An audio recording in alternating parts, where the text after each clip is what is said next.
Welcome to the Off 199 podcast. We are your co-hosts, Jay, Music Nerd, and Dap. We're just a few Miami boys who love talking about South Florida sports and want to bring it to you.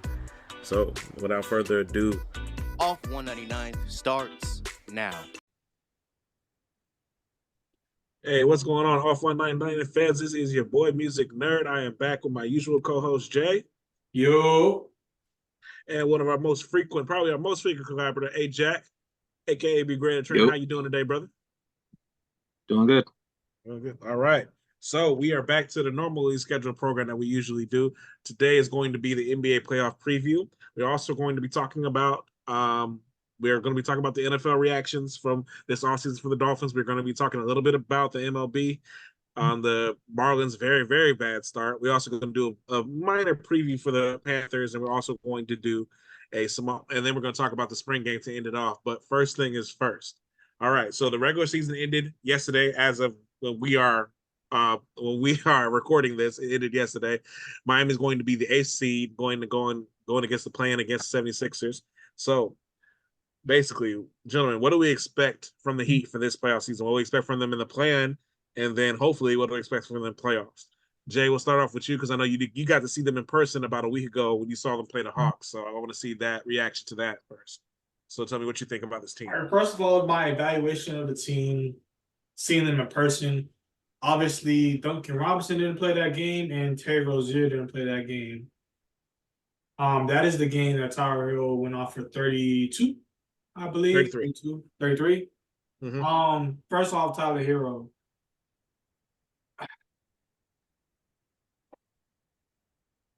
Teams specifically go after him defensively, and it was very apparent when you actually see you see it up close in person. I was really close. I was almost on the floor, pretty much. It's very apparent that they go after Tyler Hero. That's to say that Tyler Hero does win his battles, but most often than not, he is going to get bullied on what comes to one-on-one. Austin's been saying that for years and stuff like that. Like it's very, but it was very apparent during the game that they sought out to get him one-on-one, stuff like that. Another thing is that Tyler Hero is coming back from injury, and I could tell that his legs wasn't under him. So I don't know how that'll affect him going into the playoffs. But I could tell you that he was getting gassed a lot during that game. And that was a double OT game, right? Yeah, a double OT game, but he was getting gassed in it was the second quarter. Mm-hmm. He was getting gassed. Because I don't know if you noticed that he didn't score much in the third and fourth quarters. He pretty much he scored most of his points in the first half, right? Yeah, most points in the fourth half. He kind of superior third and fourth, and then he got some points in overtime. I think it was double overtime, actually, not even overtime. But that's the thing. I think Jovic. I was surprised that they have him doing some ball handling and coming up the court a little bit too. So I see his development is getting really interesting. We are very small. Yes, we are very small. Not very small, but it's like our rebounding is gonna give us problems going forward. But it's been like this for years, and I don't understand why we don't. Well, I kind of do understand, but we don't play. We don't play a lot of bigs, and even though we have size on the bench when it comes to bigs a little bit, but you just don't play them. I don't know why that is. I think Post is kind of wants to get up and down the floor. Probably, I don't know, but I mean, they're a good team. I just don't see. I don't see them winning. I don't see them getting back to the Eastern Conference Finals. Unless because Caleb Martin was very underwhelming. That's why he wasn't. He's not the same player as he was last year. I see that. And last year in the playoffs, he didn't take that step this year. I'll say that for sure. Yeah, I just don't see it. I don't see it. I don't think we have enough. And it's not like we have enough. I feel like we can burst out for scoring when it comes down to it. It's just the rebound's gonna kill us. Like those big teams like Boston and maybe not if you're gonna have Embiid, but well, I think the only team probably gonna give us the really problems is the Bucks if the Bucks are healthy and excuse me and Boston, but other than that, we're gonna have a really hard time. I think we're gonna have a hard time. All right, AJ, what do you think? Man. All right, I do see a path to us getting back to the ECF if we get the 7th seed. I agree with you on that one. Go ahead. Because I'm not scared. I'm not scared. I'm not scared. To be honest, to keep it, but I'm not really scared of any East team. Yeah, I give you that. I'm not really scared of the West. The West is terrifying. The West, like with me, it's like if we get to ECF, if you win the ECF, I don't really have any chance to win the finals. That's how I feel about it. But I'm not scared of the Knicks. Not really scared of Bucks. Like because I be on Twitter and stuff. Like, bro, to be keeping the buck, I haven't felt like we should have won any series versus Boston in the Jimmy era. I don't feel like we should have won any series. Miami has never had the better team. Like they never have.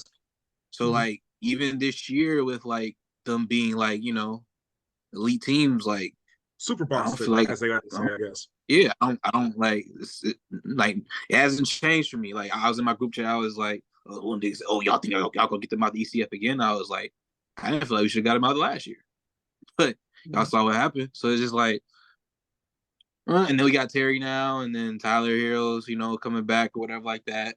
Not having Duncan hurts, and then Terry's hurt as well, so we don't really know what's going on with him. So if we beat, y'all know. Duncan's going to be reevaluated today.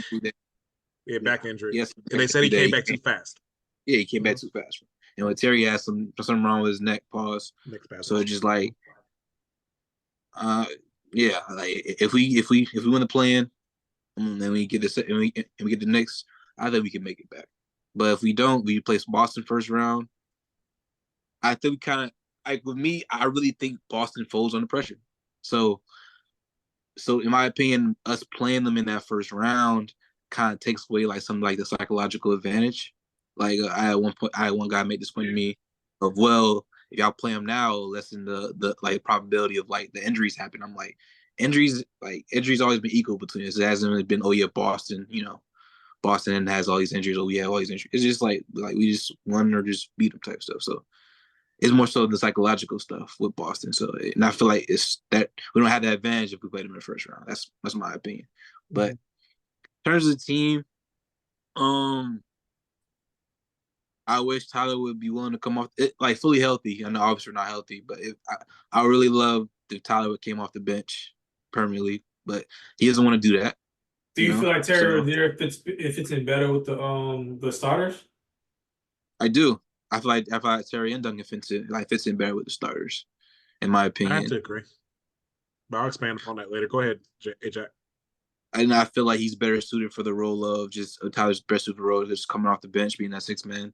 And I hate people be pushing back on this, but our best year in this run was when Tyler was coming off the bench, and he was 6th man of the year. I don't know why we went away from that. I know why, but people don't like to admit it. It's his ego. He wants that starter, but like the reality is like you play starter minutes. So what's the like? It's just it's about the lineups, and he fits better. He doesn't really fit the starters that well. Like we have too much evidence that points he doesn't fit well with the starters. So why go away from it? It's all about ego. So, look, I feel like we always have a chance because the East is just weak, and like the way Boston's set up, because even with like our rebounding problem, like look at the bigs that Boston has. Name a good rebounder they have. Porzingis? He's not a good rebounder. He's not really a good rebounder. He's but my problem is it's not just the bigs that rebound better. It's the wings that rebound as well. That's true. I'll give you that. I'll give you that point, but like with Boston's wings, they settle so much. Mm-hmm. So it's just like that whole thing about like the physicality, because like Boston's wings are really physical when they want to be, but they don't always want to be physical. Mm-hmm. Like they want to be like like Jaylen Brown, Jay said they want to be finesse wings when like they're better suited to be power wings. They're better suited getting downhill, but they're going to settle for them jump shots. But they survive because they are good at that. Like they are good at hitting tough shots. But they're bad. Like I'm scared of Boston when they're constantly going into the paint. Constantly going into the paint. That's what like when we play them, that's what I'm scared of. When they're taking instead of just, I'm like, yeah, y'all can have that. Because I don't feel like that's like their best attribute. You know what I'm saying? Like, I feel like their best attribute is having two big wings on the floor at the same time, and not everybody has the personnel to guard that. And even with Milwaukee, Giannis isn't healthy. He's coming off a calf strain, and Dame has regressed. So I'm not scared of the Bucks either. So the Knicks, not really scared of the Knicks. Like if they get us out of here, that would piss me off. But like I'm not really scared of them. I'm like, oh my god, the Knicks. And Orlando. No. Orlando's young. Yeah, Orlando's young. Cavs, nah. You know what I'm saying? Like D Mitch on his way out of there. So it's just like Philly. I get Philly, but I don't think Joel's healthy. Like you could tell, he's not healthy. So yeah, that's how I feel about it. Like our stuff. Like, and I've liked Jovic at the 4 because it does add some size to Julian's point. And like, look, he came in as a more of a point forward, so the ball handling didn't really surprise me. It was us trying to make him into, like, it's us trying to like make him into something he's not. He's not a center, like he's not a center. Like he's more of a point forward. He can handle the ball. He's a good playmaker. That's kind of like the sad part. Like I don't think this build that we have is gonna last. This is probably like last year's build of the big three of the Jimmy, Bam, Tyler. So it kind of hurts that like not like the perfect 4, well like a good 4, like the archetype of a good 4 has entered the equation at the back end of this run. So I mean, like we'll see how this year goes, but I don't really expect us to do anything, but I didn't expect us last year. So that's how I feel about it. Yeah, that's true. Well, that's one thing too. As I add on, I have to agree with your points. It's like when we got to what we saw last year. What's crazy is like Miami actually has a 2-game improvement from last year. We won 46 games versus 44. But looking at this team and the main problem, no matter what everyone says, this team has not been healthy. Like, let me run some numbers by y'all real quick. So Jimmy, Tyler, Duncan, Caleb, Josh, Richardson, Kevin Love. Jimmy's played 60 games. Tyler's played 42. Duncan Robinson's played 68. Caleb Martin's only played 64. Josh Richardson's only played 43. And Kevin Love's only played 55. I think Bam's in the high 70s with his games. And I think even Jaquez had a point where he missed like 10 games. So it's hard to get a good feel on this team, but this team has always been competitive. Mm-hmm. So I think they've been in almost every game. And then the thing is, the point that East being weak, like for me, Miami has the best coach in the East, and I feel like these Jimmy years, I feel like that's really been Jimmy's will and Bam's will, because it's been Jimmy and Bam, and I think Tyler's been in and out. You had a great one. He has to stay healthy, dog. This is the year you have to stay healthy this year. Like if he can stay healthy, then we're fine. But I think I could put us up against any East team because I'm like Austin. I don't fear any team in the East. I never will.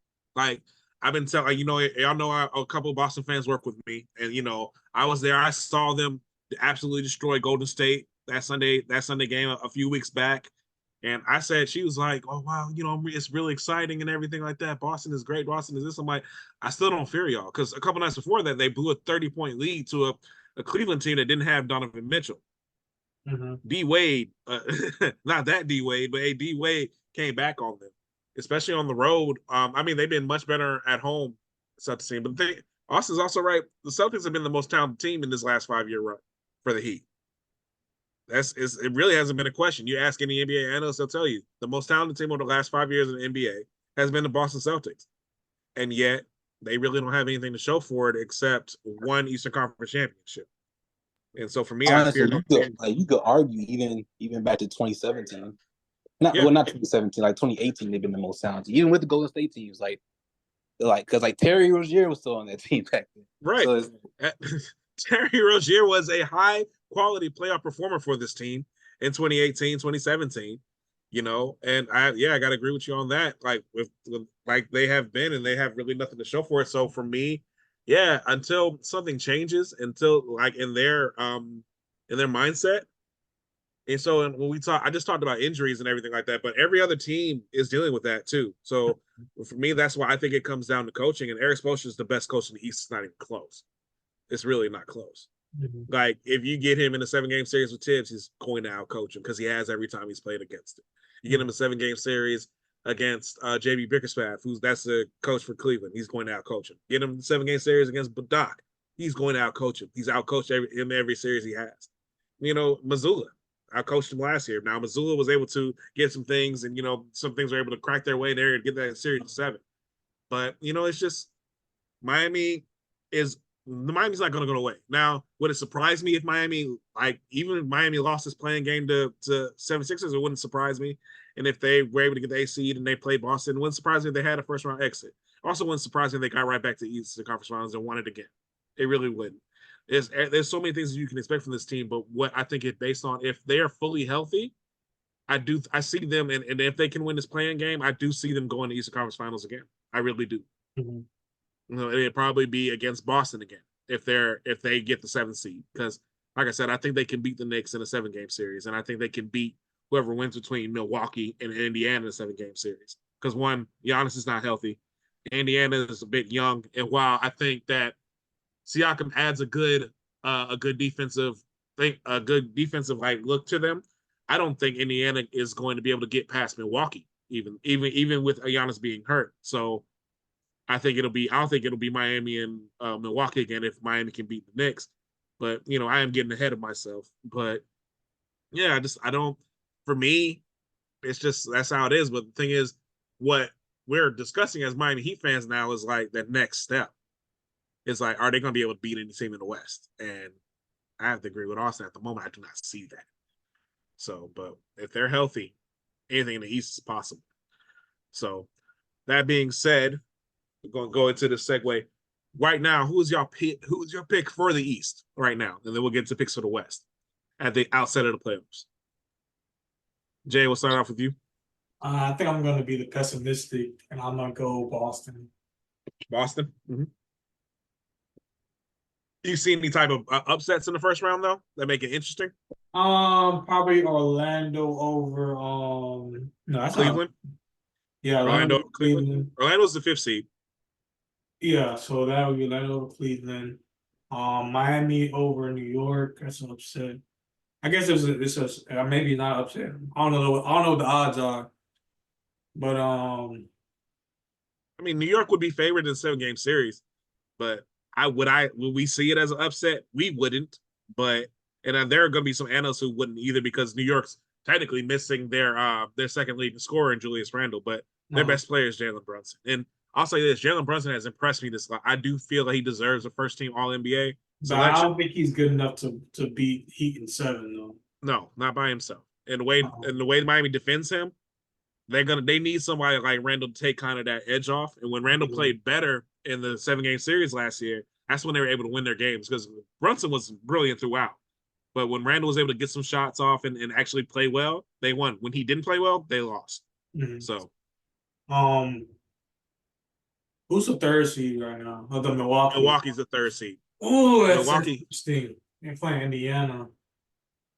Milwaukee started the season 30-19, fired their coach, and failed to get to 50 wins.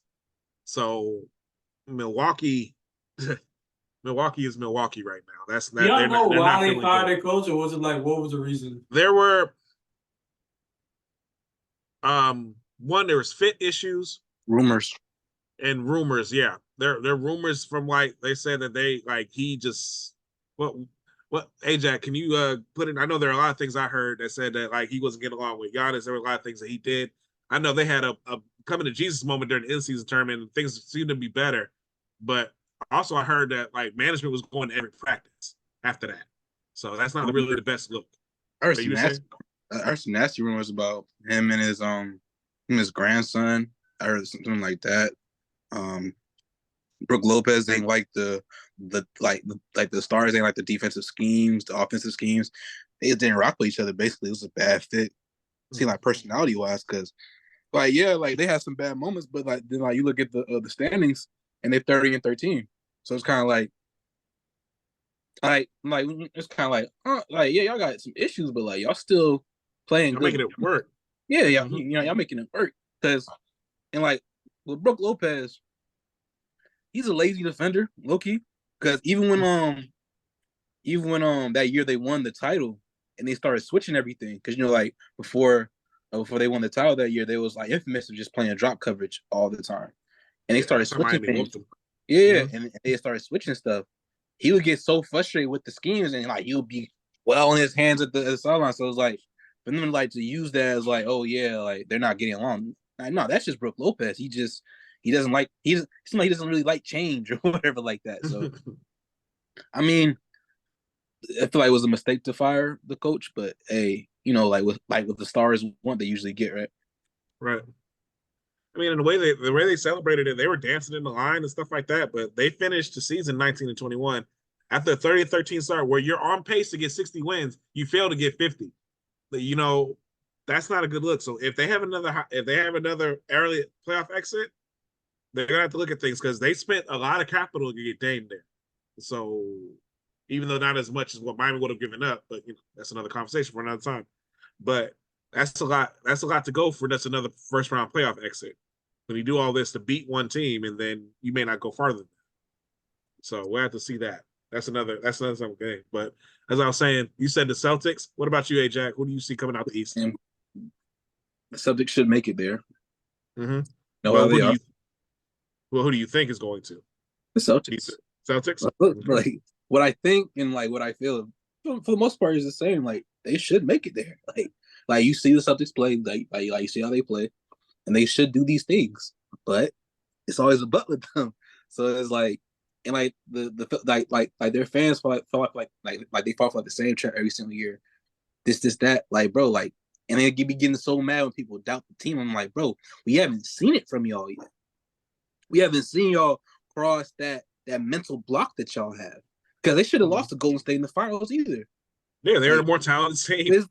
It's like they shouldn't have this mental block about this certain stuff, but they do. So it's just like, yeah, like we're gonna wait and see. Like we don't care. Like that same, I don't want like whatever. That same softness is still in them. I see it. Like you know what I'm saying? Because even though there's some of the blown leads they've had. They lost by 30 to New York not too long ago. Like so it's just like even like the Warriors. I know like they blew out Golden State at home, but when they play Golden State at Golden State, that game was like the same stuff of how they lost to us and them. The same stuff is still there. It's still there with them, man. So it's just like I think the Celtics gonna get to the finals, and they should get to the finals, but we all know how that goes. Yep, that's a good point. For me, guess what I see, like, especially since I'm not sure this team is healthy. Of course, I feel like Miami is going to make because that's just who I am. I'm always going to cheer for them, and like I said, I wouldn't be surprised either way. But on paper, what I see and what I've seen this season, the Celtics should be the team coming out the East. It should be the Celtics. And so I'm like, that's what's going to happen. I feel like that's what is going to happen. But I'm not gonna doubt. I don't doubt Miami. Like I can't. And plus, I just think they have more mental fortitude than they do. So, but we're gonna have to see on that one. I mean, there are some interesting points. Like when they're all healthy, like when Terry Rozier, Tyler Hero, Jimmy Butler, and Bam Adebayo are healthy, they're 6-0. But the thing is, it's only 6 games, and Terry Rozier has been here for half the season now. That's just not enough of a sample size for us to see anything more than them. So I will say this: Jimmy Butler is right. I don't think any team in the East really wants to see Miami in a 7-game series. He just said that to Slam. I know maybe it's a bit premature putting it out there, but I mean, it's the truth especially after what they did last year. I mean, it's hard not to see it, but yeah, I have to agree. They feel like Boston should be the team coming out the East, but you still see those cracks in them. And of course, it gives me pleasure to see it. But even with them having, like, basically, they had more of a lead on the 2nd seed in the East than the number 1 seed had on the 10th seed in the West. But yet still, there's just still that inkling in the back of your mind that Boston's going to find a way to not get this done. But I guess that's all 3 of us going for the East now. To the hard part. Who do y'all think is going to come out the West? Hey, Jack, let's start off with you. Or am I starting off with Jay? Hey, No, Jack, you start. all right, there you go. No, you start with me. Had a Madden game. Fair. But like West, yo, that's difficult, man. I ain't gonna lie, that's really difficult for me. It's a tough one. It's really tough one because the West is like, yo, like the West have like the West this year has had like the feel of like the mid 2000s West, where like every team's good. Like even the playing teams are good in terms of like record. Like I think like a playing team in the West is like the third seed in the East or something crazy like that. Well, the 10th, put it like this: 10th seed in the 10th seed is Golden State, 46-36. That's the same record as the Heat. One game behind the 5th seed in the East, basically. Mm-hmm. Yeah, something crazy. So it's like it's rough, man. It's rough. Look, I've had this take about Denver since like January. Like I wouldn't be surprised if they get bounced in the first round. Really? Yeah, because they're a 2 seed, so they play the winner of the Pelicans and the Lakers, right? Yeah, I don't think the Lakers can beat them, but I wouldn't be surprised if the Pelicans did. Because Pelicans have some good wings on that team, and Zion's playing really well. They do. So like, I wouldn't be surprised. Like maybe even the Lakers. You know what I'm saying? So even though like I don't think people try to like be like, oh well, every game was close in that series last year. Like, nah, they swept y'all. Like they swept y'all. Like, you know what I'm saying? Like, y'all didn't get a dub off it. So yeah. So like I don't want to say the Nuggets. I don't want to say OKC either because they're really young. And second youngest team in the league. Yeah, I don't feel like they have a second player because it's like I seen that take on Twitter about Jalen Williams being a top 20 player, and I'm just like, that's premature. He has had a great season. He has had a great season, but it's like I don't know why people do this. They were like they crown these players without seeing them in playoff sittings yet, and play-ins don't count either. So it's just like I don't know why I don't know why they do that, but they do.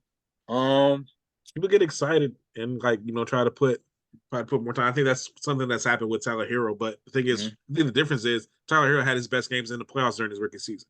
Yeah, that's my thing. Yeah, it's been kind of downhill since then. He has that, but like I want to say Minnesota, but I don't believe in Rudy Gobert because like I know people will be like crowning Ant or whatever like that, but you could argue that Rudy's still their best player, and that's not a good thing. It's not a good thing. Utah Jazz. So, yeah, exactly. So it's like,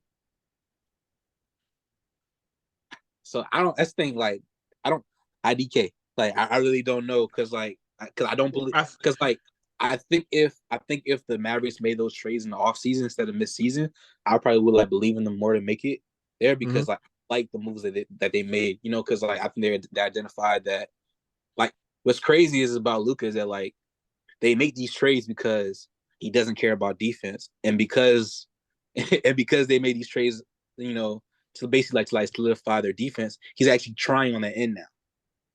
So it's just like he's more engaged. Crazy how these players don't understand that like, well, your team will be better if you actually try on that end, and then when they make moves to like supplement that you don't try on the end, now you actually want to try, but go ahead. So it makes them better overall because he's actually trying and they have defenders too. So it's just like I wouldn't be surprised if the Mavericks made it.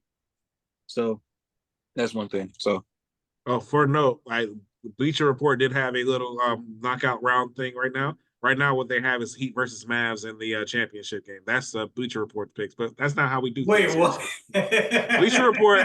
Bleacher Report is picking Heats versus Mavs right now. That's what they have. That's crazy. And I think the Mavs, I don't think we have enough because like watching that Heat versus Mavs games in Miami, like the difference in shot makers is crazy.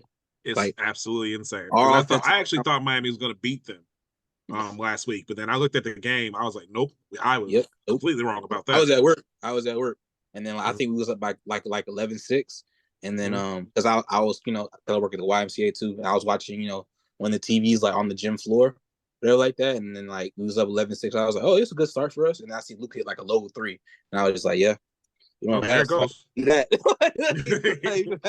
that. So I was like, yeah. And I came home. it was like second quarter, and it was like 40-60. I was just like, yeah. They got close. They got within 8 at one point, but then the final score they ended up losing by like 25. So I was like, Yeah, because it's like, bro, like we have to slow down teams. We have to go zone, and then and for some reason, Spo doesn't know when to stop playing the zone because NBA teams eventually figure it out, and that's when they shoot out the gym. You know what I'm saying? Because it's not even just like them making shots; it's them rebounding from the zone. Because in the zone, it's hard to rebound because you don't have a man, you have a zone. So. Like, because you can get a stop in the zone for sure. I think they're good at getting stops in the zone. Is rebounding out of it. That's the problem. You know? So, yeah. So I wouldn't be surprised if I wouldn't be surprised if Mavericks, Nuggets, even the Suns, bro. What about the Clippers? What do you think about the Clippers? Look, bro. Y'all know how I feel about Harden. I agree with you. Y'all know how I feel about Harden, bro. If Harden wasn't on that team, I'll feel a lot more positive about the Clippers. Like the crazy part, if he was 3 years younger, I would give him that stuff. Like he was 3 years younger, I would give it to him. But because all right, the things with Harden, what I've noticed this year is that like he used to do the step back because he could. Now he does step back because that's all he can do. You know what I'm saying? Like he's cooked good. Big difference in that. It's a big difference. Like he like it's a big difference. So yeah, like nah. All right, I got you. Well, what about you, Jake? What do you think for the West? I want to see Ant come out the West because I think he's one of my favorite players right now. But I like Anthony Edwards too. But the thing is, if Anthony Edwards wins, Rudy Gobert wins, and I just can't get behind that. I really can't. I'm not a big fan of Cat either. So I think Cat's a little. I don't like Cat. I don't really. I think he's a big baby. That's for the city of Minnesota though. Like it would be cool to see the city of Minnesota get there. If Cat and Gobert weren't on the team, I'd be rooting for them. But they are. So, but you were saying, go ahead.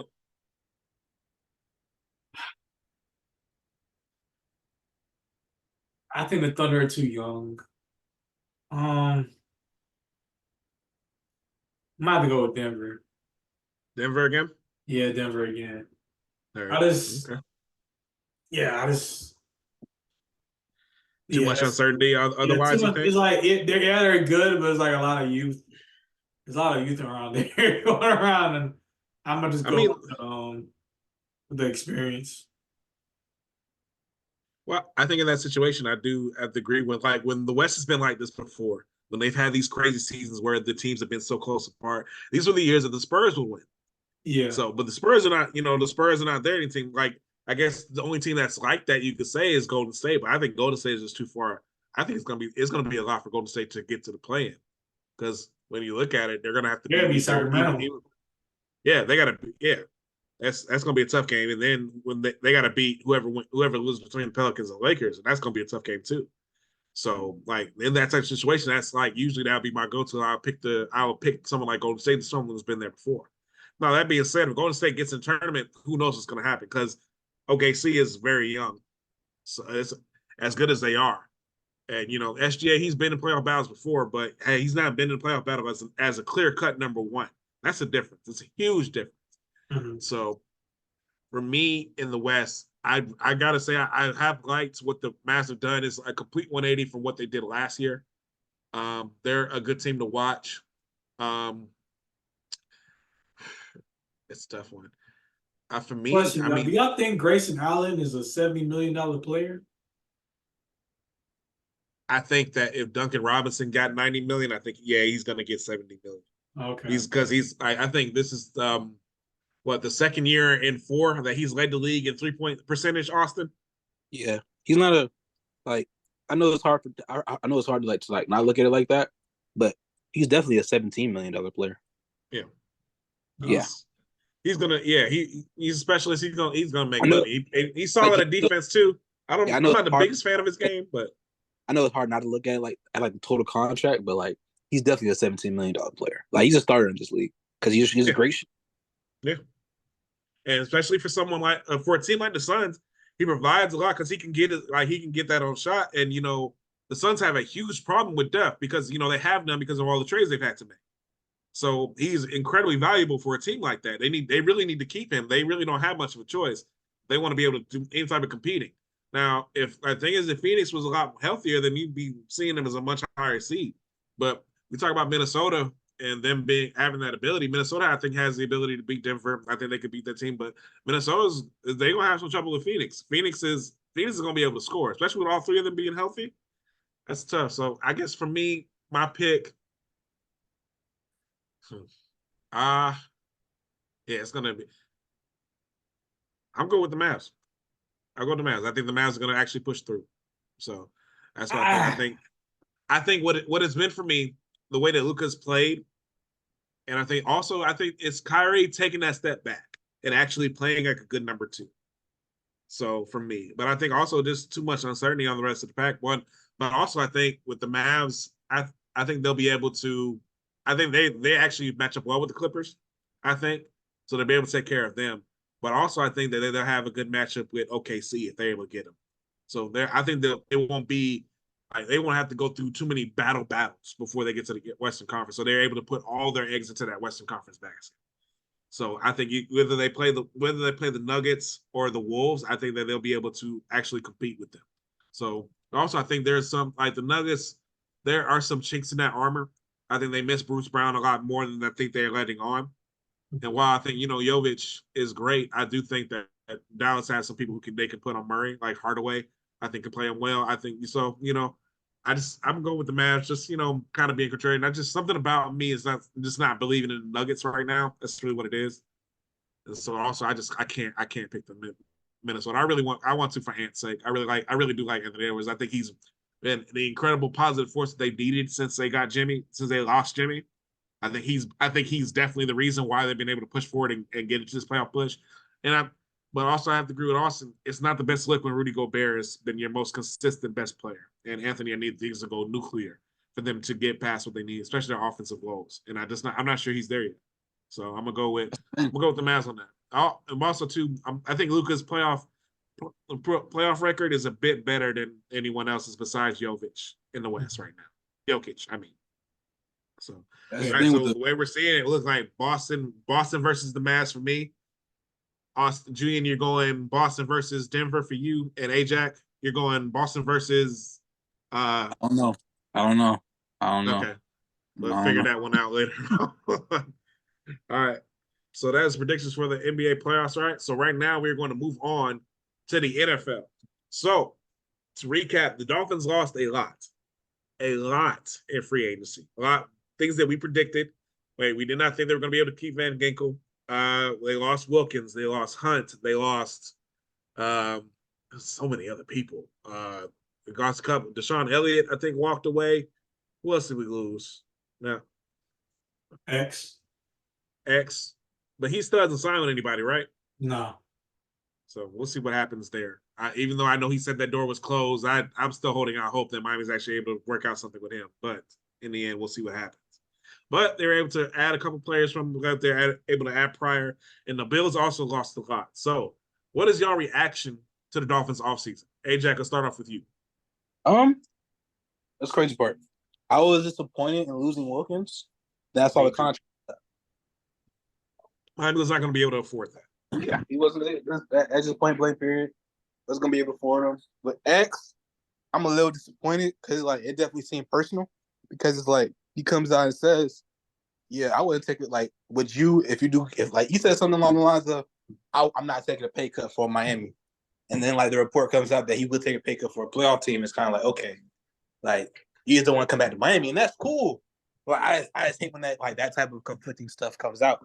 So that disappointed me because it's that was just disappointing. But I feel pretty good about the offseason. Looking forward to the draft because we haven't had a first and second round pick for a long time. So looking forward to the draft, see what we get. Hey, if Cam there in the second round, Cam Kitchen, if he's there in the second round, I'll say we get him. But that's just me being a homer. Definitely looking for them to draft. Playmakers. You said what? Looking to draft playmakers. In the I- tight end department, yes. Look. Oh, actually, yeah, got a couple. I got a couple. First Go round, ahead. if Jackson Powers from Oregon, a first round pick. But if that Mhm. tight end, the second round, if that tight end from Texas is available, I hope we get him. Jatavian Sanders. Yeah, bro. Yeah, bro. I hope we get him. I really do, because I feel like he fits the system that they like to run. Like, just imagine him instead of like Durham Smythe catching passes of the middle instead of him. So it's like, so hey, that's how I feel. So I'm kind of excited for the draft, like where we go. This might be like the first time in my life that I'll get excited if we draft an inside lineman, because like I feel them with this whole like just get veteran free agents, see what sticks. But I'm tired of that, bro. I'm really tired. I wouldn't even mind if we dropped a tackle because Teron can't really stay healthy. So it's like I wouldn't even be mad if we did that too. So I'm really excited for the draft to see what they do. So, but like all the I was disappointed in like losing Van Ginkel because with the contract he had, I feel like we still could have got him. But like with the contract he received, that's one of the guys who left. I was like, yeah, we could have kept him, And I thought it was important to keep him too. I know me and you talked about this, Jay, but go ahead, AJ. but yeah, like I was disappointed we could keep him. I'm not as excited in the Poyer signing because it's like a year too late in my opinion. I'm like, if we was gonna get him last year. It's more like, so I think you have to use him for that veteran presence to help out your younger players. So I'm hoping they're going to draft. That's kind of how that's why you sign someone like Poyer. You need him the mentor to get you to the next year. He's like a 1-year rental. They're like crazy part about it. I know we're gonna talk about the Hurricanes next. Like all the draft eligible Hurricanes would love them. I would love them the Dolphins. Honestly, would love them. Would love Matt Lee. Love Javion Cohen. Love James Williams. Would love Cam Kitchen. So if any of them guys available, but like if there's an outside receiver available in the first round that we like more so like the one like those bigger guys, because I'm sick of the 5'10". I'm sick of the 5'10" slot guys. So no like, Xavier Worthy, basically. No, like we have you have Waddle, you have Hill, you we don't have need them type Worthy. of guys already. So I would prefer Brian. I love Brian Thomas Jr. from LSU. Adonai Mitchell from Texas. I really like him. Yeah, that's my favorite receiver in the draft. So if they fall in the first round, I wouldn't mind that either. Honestly, I really would, because like I know like we already have the playmakers where like that, but low key we don't. It's only them two. We need it, but you need a bigger receiver to go with that speed that you have. He still has speed. Because it's like the type of routes that Tua likes throws, them in breaking routes, whatever like that. And like in breaking routes or whatever like that. It's just you want somebody bigger instead of 5'10", because it's like sometimes Tua sells those balls sometimes, and that's when it gets picked. But if you have a 6'4", 6'3" guy, look, I would even like not the first round, but I wouldn't even mind Keon Coleman if he drops in the second round. I wouldn't even mind him. So yeah. I mean, that's tough to say. Yeah, you gotta go for those 50-50 guys too. You know what I'm saying? Jay, what do you think? I feel like we need a D tackle. That's fair. Well, yeah, you need to replace that the hell of production that you got from Christian Wilkins. More tackles than any D tackle to begin his career. So that's a lot of production. I feel like a wide receiver is cool, whatever like that, but that's not the pressing need right now. I feel like we do need interior help on that line, and we do need safety help. But I do agree with Austin. Like it would be cool to get Cam in a second, or maybe even James, probably later round 4th or 5th. See, we either bring a linebacker or there's a big safety use. Either or. Either one's fine. Either position you play, that would be great help. I mean, it's a homer pick, but I think the Dolphins are thinking the same way we are right now. They like what they see. They need. I think I do think they need more turnovers in that back 7, and those two players can give them to you. I think the Oregon lineman would be a good first round pick. I do like him. But yeah, I think we need to go D tackle. Do D tackle. I don't know who's gonna be good enough though.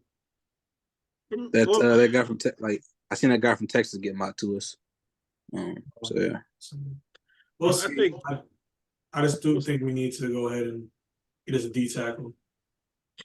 Well, I do also think we need to go more so best player available. I mean, this team is you have to go with whatever. If there's a great D tackle there, take him. There's a great safety there, take him. If there's someone who you can help your team right away, you're gonna need it because that's what you do when you're a competing team. And right now, the AFC East has never looked more vulnerable. Like I don't care what anybody Absolutely. says when it comes to what the Bills have or whatever. It's not usually unless you're Patrick Mahomes. You don't give up a 1,500 yards as a season receiver and then hope to be good on all. They hope to be a top 5 offense. You know, and Josh Allen has been great the last 4 years, but really Josh Allen has been great because Stephon Diggs has been there. And so you can look at the numbers. The numbers are backed it up. He became a top 5 quarterback with Stephon Diggs. He was not one before. He was top 10. They're really downplaying his impact for I don't know why. Oh yeah, they absolutely are. Because they're tired. Because they were tired of it. They knew they were going to. They knew they were going to part ways with him. So they have to downplay the narrative about it because they really didn't see they had a choice. So they're going to try to make the most of it. But if you're a real football fan, you know that. The thing is, you can get away with it when you're Patrick Mahomes and Tom Brady and those type of quarterbacks. Andy Reid. Josh Allen is not that. Andy Reid, yeah. And Josh Allen's not that. And even this year, the offense took a step back. I don't think that was more so on Mahomes. I just think it was more so the wide receivers growing into what they were. I think that, and I think they're going to have a huge bounce back when it comes to offensive numbers next year when it comes to the Chiefs. But the AFC East has never been more winnable, in my opinion. So if that offensive line is there, take him. If that D tackle is there, take him. If that safety is there, if that Donnie Mitchell, I think he would be a great addition to this team. He makes big catches. I'll say take him. For me, I'm more so I want this team to get improve as much as possible because the window is not huge with this team. Armstead has maybe one more year, so I'm with Austin. If there's a good tackle available there, go ahead, take him because you can't say he almost retired this year. I was surprised that he didn't, honestly, all the injuries that he had, and so and Tyreek Hill's already said this is his last contract, so he has 3 years left, and then I know they're going to probably lock up. No, he has 2-1, ain't it? 2 years. One. No, he's on a 3 year. He's on a 3 year deal with us, I think. No, I thought it was a 5-year deal when he did the extension. I thought it became a 5-year deal when he did the extension because he signed the extension when he got traded. That's what I thought. But no, it's because it matched up perfectly with Jalen Waddle's contract.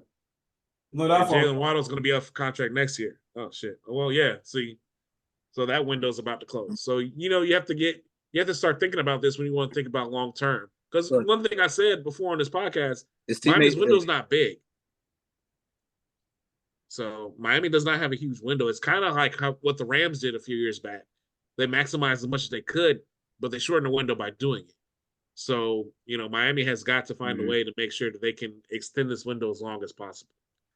So that's when it comes into it. So for me, I want them they need to just get players who can contribute right now. And they have to find a way to, match some losses. But the emotional loss you're going to feel from someone like Christian Wilkins is going to be more astronomical than anything else.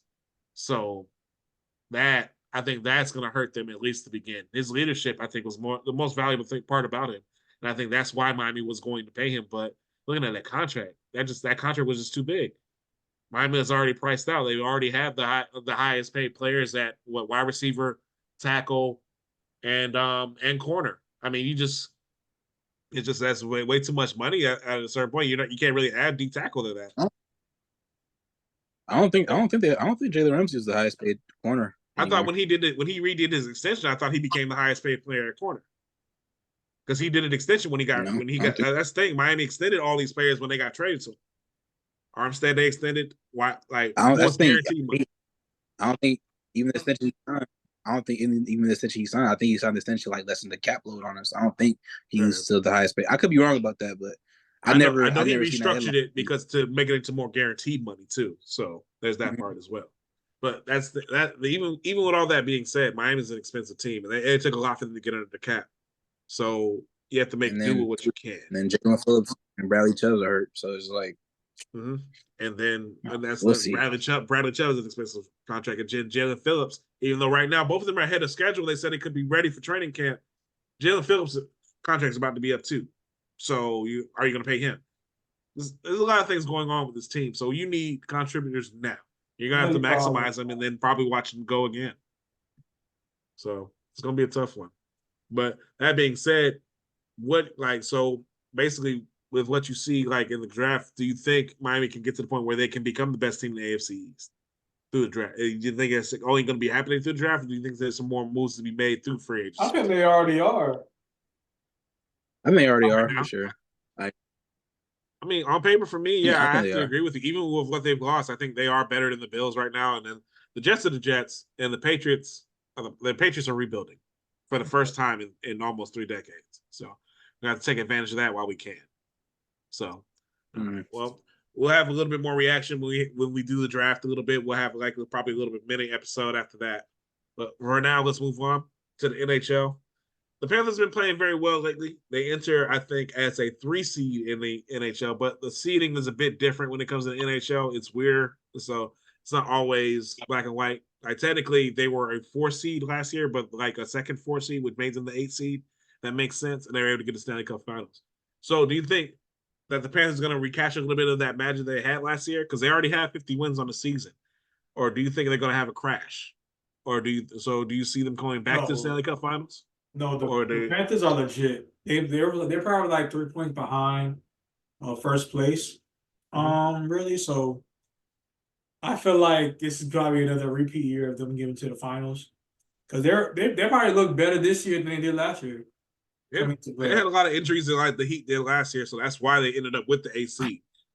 But this year they have looked great. Now they had a little bit of a slump the last couple of weeks, but even after that, they still, like you said, 3 points out of the President's Cup in the East. Hey Jack, any opinion on that? I'm gonna go with no. Absolutely not. Y'all got that, bro. Hey, y'all got that. I'll tap back in when y'all talk about something else. Good. Nah, but the Panthers are a legit team, and I do feel like they might get back to the Stanley Cup Finals. And this time, honestly, I feel like they can win it. Heard. Well, hey, that would be awesome. Look, we're looking for another championship to come to South Florida. This has been a very productive few years for us, honestly, in South Florida. So we're looking for that. But that being said, let's go Panthers. Hopefully we can we cut that ribbon and get that Stanley Cup this year. Okay, so let's move on for a little bit to the MLB. A rough start for the Marlins. They are now, if I am not mistaken, 3-12 after being a playoff team last year. So, June, you are a resident baseball expert. What do you think? I'm sorry, they're 3-13. What has gone wrong for the Marlins this year? Same thing that's gone wrong every year. It's a rotation of you have one good year, sell away all our assets, downsize, and we're back in the same place again. We traded away all our pitchers. Like, we have no pitching anymore. It's like, bro, and like also there was a lot of controversy with Jazz Chisholm and his comments on the with that podcast with the pivot. He commented on the stadium, right? No, he commented on the stadium, on his first few years here. He called a lot of teammates out.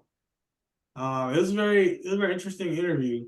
But honestly, it's just like, bro, the Marlins lose every year, and I would be surprised if they actually bring themselves up out of this, because I feel like they put themselves in a hole and in a mindset where the season's over. Like, just try to pad your stats, young men. Just because why are they here at this point? But it's like, it's frustrating because we can never get a consistent like building of a team for real. You never get that out of this franchise, but it is what it is, man. Any comments, Austin? I didn't think so. There's nothing new, bro. I'm 27 years old. They've been good for like 2 of them. It's very true. It's funny. Like, literally, the year you were born is that first championship that they had. And I'll never forget that. I was like, yeah, this is going to be a great feeling for years to come. The next year, they lost 120 games. Like, the next year. Like the But The hey, Marlins, I always have that 2003 World Series DVD. I always have that. yeah, that's awesome. I just It watch that. really. Okay, that's like only. I Oh found it on yeah, YouTube. I but found it yeah. on YouTube not too long ago. I watched it again. That was a magical year, but that's the I think thing it's though. still, It's like I think it's still in the crib. So it's some yeah, I know it's somewhere around. But the thing is, it's like it's the around here. Marlins are just the ultimate. They're always going to be the ultimate definition of a team. When we first started this podcast, we talked about the consistency of South Florida sports and why Miami Heat will always be king is because Miami Heat always competes, and then the Marlins always find a way to f it up. Like they compete, they get you excited. Now this is what 2 out of the last 4 years they've gone to the playoffs now, and then the years after they've just absolutely just messed it up. Firing key personnel, getting rid of people who helped them out, having Derek Jeter, getting rid of him, and getting rid of Kim Jing. It's just like for me, it's just like you want people to come out to those games to justify that horrible excuse for the horrible taxpayer excuse for a stadium, but then you give them no product to cheer for. Thing is, Miami, Miami can be a great baseball talent. It really can if you have a consistent product for it. But they just kind of screw with us. So they're just always going to be the ultimate tease for that. So like it's Like every time I and look it at that hurt. stadium, it's like we gave them the Hurricanes for this. Yeah, they gave up the Orange Bowl for this. Come on, man. We deserve better as a community. South Florida deserves better as a community. They always will. And until they admit fault and build Miami another stadium, for me it's always gonna be fleeting. Like I had fun covering them last year. They were an exciting team. I felt like Arias went after 400 for a while. Jazz Chisholm, when he was healthy, he's a good exciting player. But it looks like he's on his way out too. And then guess what? He's probably gonna win MVP for the Yankees or something like that. And I'm gonna be pissed. It's just it's just tough seeing that. I know also Sandy Alcantara is recovering from Tommy John surgery. I know that hurts and everything as well, but It it's doesn't just matter. this. He was It just doesn't matter. It's hard to see a bright side with this team sometimes, and this is one of those years where you're just gonna see all the darkness. So, all right, just had to cover that before we move on to Miami Hurricane spring games. Valley. Yeah. So looking at that, we're putting at that now. I was able to watch it finally. I know, I talked to you, AJ. I told you I was going to call you, but I wanted to actually just give my comments on this. It was actually, it was nice to actually, see some football again. Some I see him run around making plays. It was a good look. I think all the quarterbacks had their great moments. Cam Ward and Ja'Cory Brown really stood out for me. So getting that, we all talked about it a little bit in our chat. So AJ, I'm going to start off with you. What is your reaction to the spring game? And we got one, Cam Ward. There's been like a lot of conversation about who's like, like what's like how good of a quarterback has he been, like, since like whatever. But hey, probably the best quarterback we've had since like last Heisman winner we had. I'll go that far. He's that good to me. You know what I'm saying? He's that good to me. Those are bold words. I don't think we've had a quarterback like this, man. Well, especially not in my lifetime. So it's just like excited. Only thing that concerns me about from watching it is the DBs and the running back. We got them there. You know what I'm saying? So it's hard. It's hard for me to. That's the thing about college football is like do you go all in, especially with in like this NIL era or whatever like that? Do you put all your chips in, put all the money you have in collective, and fill your holes when you have a quarterback like a Cam Ward? You know what I'm saying? So I say go for it because I don't think we're gonna have a quarterback like this for like a long time. So whatever money you got, get a number one running back because Mark Fletcher is not gonna be ready for the season. He's not. How bad is his injury? He was on a scooter. He was on a scooter at the spring game. On a scooter? Yes. So he's not gonna be ready. So get a number one running back in the portal if you can, and then get a number one quarterback. Like I like DP, I like Damari Brown, and I like Jadias Richards, but I don't think either one of them are number ones. Mm-hmm. You know what I'm saying? I think they're all 2 to 3s at this point. I think Damari can be a number one, but I don't want to bet on it. Like a lot of the stuff that's going on with this team right now, stuff I don't want to bet on. Like I rather just have it. You know what I'm saying? Like I don't want to bet on Mark Fletcher being healthy to start the season. I don't want to bet on DP being a true number one corner. Rather just go get it. You know what I'm saying? Because we have a quarterback that you don't have to worry about. So that's my feels on the spring game. I love the linebackers. Like I thought, probably like our best unit right now is the linebackers and the quarterback. Like whatever Mario said about whatever Mario insinuated about Ja'Carry being the fourth string or whatever like that was some bullshit. He's the second best quarterback in the room to me. Yep. I think I don't proved think it's that. really close either from what I saw. Yeah, like weird. I think wide receiver room is good. I don't think we need to do any resources there, in my opinion. Like just have the resources go somewhere else. The tight end room is good to me. Don't even offense line doesn't really need to be said. Defensive line, if you can get elite D tackle, get it. But if not, cool. I'm fine with it. Linebackers already said. Corners get number one. Safeties, I might be fine with just rolling with it. But cornerback and running back, that's where like my concerns are. Everything else, I'm cool with. I'm cool with to great with, you know. So yeah. Mm-hmm. Jay, what's your reaction? Cam Ward is as advertised. He has an NFL arm. He has NFL's capability. He's taller than I thought he was. Yeah, he actually is much bigger than I thought he was. I thought he was De'Aaron King size. He's got a lot more than De'Aaron King. He's taller than he's taller than De'Aaron King. Not as thick, but he's taller than De'Aaron King. I just like how 6'1". How he commands. I like how he commands the offense as well. Like I haven't seen a quarterback like sit down and like have the receivers around him and talk ball in clips like that in a while. Like usually Van Dyke just goes off to a corner somewhere, doesn't really talk to anybody. Might talk to offensive coordinator. Since De'Aaron was a starter, that's really what it's been. Since King was a starter, he was able to do that. He led, and that's what's encouraged me too. But go ahead, you were saying. Yeah, we do need another one running back. It looks like the rumors right now is Omarion Hampton from North Carolina is the guy that we're trying to seeking or whatever, but that's gonna cost some money. I'm not sure. I don't know what the pockets look like, man, but I'm not too keen on like dropping bags on running backs like that. I was probably go half. Yeah. What's Martinez dude? Morgan State. If you're talking about like, I'm not about to be paying. Well, that's just the money. That's the thing. One thing about money. He's asking for a lot. That's the thing, Julian. He's leaving 400,000. Oh, It wasn't Lee Kelly doing the same thing. He left leaving because of money. I don't know. I don't know what he left for, but Oregon State was going to pay him 400,000 this year, so that's the price tag on him. Who? Martinez? Because I don't think he'll leave to take less money. Like in a perfect world, yeah, but I don't know. But he's leaving 400,000. So shit, I don't know. That's a lot of money, man. I don't. Like all running these back, kids asking for. I know. Like I think I heard rumors that Lee Kelly was leaving was leaving because of only 400. He's only getting 400. I'm like, bro, that sounds like a good thing to me. Like it is, but I'm not barely playing. I'm getting 400. You look at but you look at the talent that it could be. There's you can earn a little bit more on that open market. So that's kind of why. It's like what we talked about who's gonna before. pick him up for real? Like, a lot of these kids are stepping out to pay for real.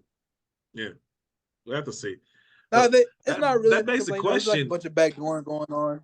So like, this is like a bunch of backdooring going on. So I don't necessarily think it's like they're just putting the name in the portal just cause on some like out of faith that they're getting like this. There's like I'll talk to your optimist coach, and your optimist coach talk to your dad, and then all that stuff. There's some backdooring going on. So like they know what's out there.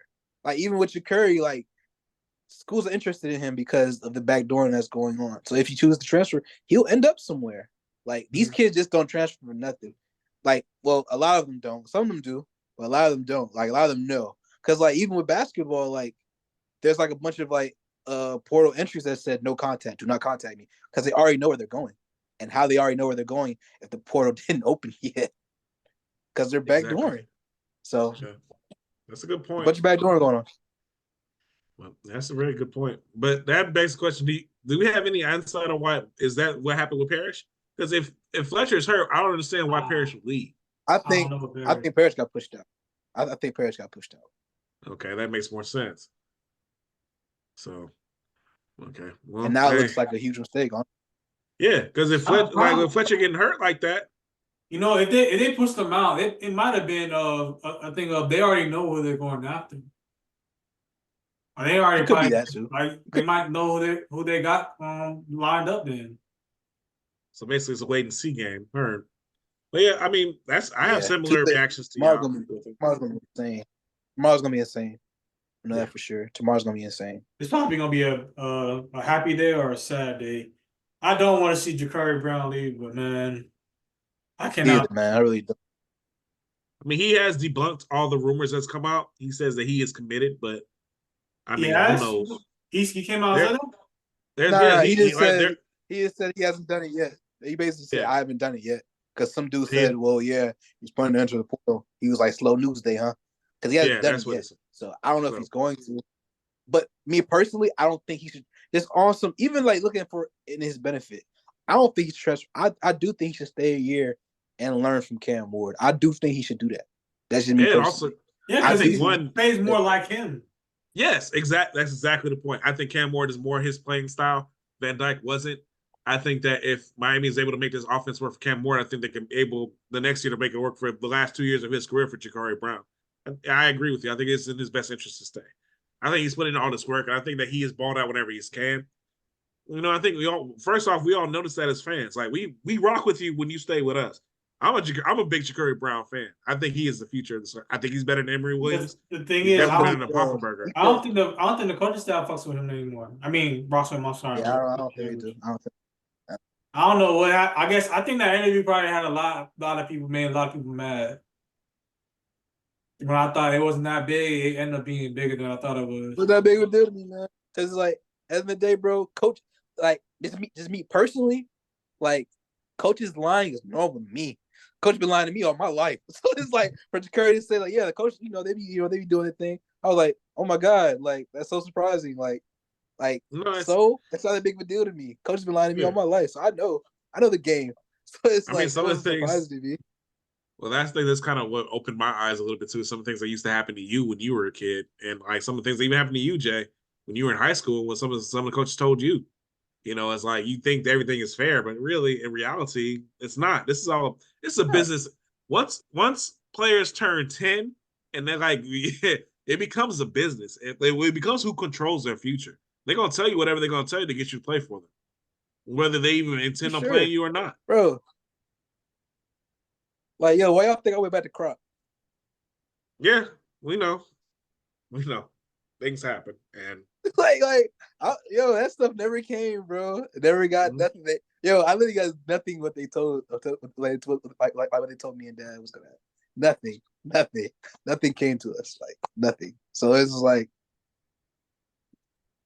it is what it is, though, bro. Nothing came to us. That is different. That's just life. But I mean, I do think I am encouraged by the spring game. Cam Ward and Xavier Restrepo's connection was something I was concerned about because Xavier was so close with Van Dyke. It looks like they don't have much to be concerned about. They were sharp. Cam was sharp in general. Through the unofficial numbers, I think were 340 yards, three touchdowns, no picks. I saw 260. 300 is kind of crazy. I saw 260. That's what I saw. What I saw was that was his first half number for what I saw. Mm-hmm. So it was, but the thing is, all of it was unofficial. He could have. All right, he could have. And all right, that's the thing. It didn't look like it, so that's kind of crazy to me, Like it didn't look like he threw for that much. So yeah. But the 300, I thought I saw 324. I'm like, that sounds much. There's a lot of different because there was no official stats. There's a lot of different numbers like that. There's 324. There's 340. There was a stat that had 262 for 3 and no picks as well. So, but then I didn't trust that stat because that stat had incorrect receiver numbers too. So I was like, yeah, because there were no official stats, so it's up. But from what I saw, they were flying around. They were making plays. I like what I saw from Ray Joseph. I like what I saw from Restrepo. Gordon played well. I felt, the defensive backs are going to need a little bit of work, but the linebackers played well. They're able to force turnovers. I'm really excited. So, but yeah, I think we need a running back. We need another deep back. I think, and even for more than anything else for competition. But you're right, Fletcher. That's concerning because right now it's like we're in the middle of April. If he's in the Bro, scooter, that's 4 months. That's 4 Yeah. months post op, bro. In fact, you still in the scooter is crazy. Yeah, you're not gonna be ready for the season, bro. If you're like just getting out the scooter and just starting doing like actual rehab, it's crazy. Like you're not gonna be ready for the season, bro. so like Get a running best, back, bro. Like get a running back. Yeah, if at best he's looking at maybe at late October, early November, maybe start. And even then, it may not be smart to do that. It may be better for him to just a red shirt this year. So, Like I would not be mad at him because like, bro, I don't know, because UM they never give actual injuries, but it seemed like it was a ligament tear in his foot. You don't play with that. Like you really don't. You don't play with that. You mess around, you won't have a football career after that. So you can't do that. So it gets the same again. So you don't play with that. So it is what it is. That being said, I am encouraged. Hopefully, we're looking at this, and then we will have updates throughout. Like whatever happens the next week or so, we will let y'all know on the page. So thank y'all so much, Richard. Is there anything else we had to add, gentlemen? I'm excited for football season. Let's just fast forward a little bit. Let's go to August. Smell that little August there. Like, yeah, fast forward a little bit. But I guess we'll wait on basketball season to get on. But wait on basketball season. Hopefully the Heat have another magical run in them. Go ahead. You're saying? Hey, low key, I wouldn't be mad if we lost in the first round and we get this rebuild started. Or retool started. Let's just get it started with the Heat. So I wouldn't be mad at that either. So yeah. I will say this: if we do have an early exit, we will have another one, and we will discuss what is next for the Miami Heat. It'll be a special on that, I promise y'all. But if there's another magical run, we'll talk about that as well. So here's hoping the Heat can actually finally break through and win a championship, but also here's hoping to another season, and hopefully we can get through it. All right. For Off 199th is your boy Music Nerd, for my boy Jay. Yo. For my boy Ajax. Thank y'all so much for listening. We love y'all. Hopefully we'll see y'all soon. Peace.